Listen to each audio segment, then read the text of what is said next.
வணக்கங்க. தென்னம்பிள்ளை முளைக்கு போடலான்னா இந்த 5-6 நாளாக இன்றைக்கி நாளைக்குன்னு முளைக்கு போடவே முடியலைங்க. இந்த வெயிலுக்கு பார்த்தீங்கன்னா 2 நாளாக நல்ல மழைங்க.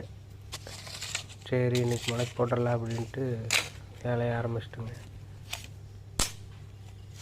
எல்லாமே பார்த்திங்கன்னா நாட்டு மரத்து காய் தாங்க.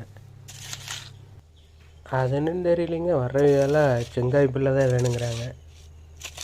நாம் என்ன தான் செங்காய் பிள்ளையை கொண்டு போய் நிறுத்தினாலும் மகரந்த சேர்க்கை அதில் தேன் பூச்சி எப்படி உட்காந்து பாலையில் வருதோ அந்த காய் தான் வருங்க.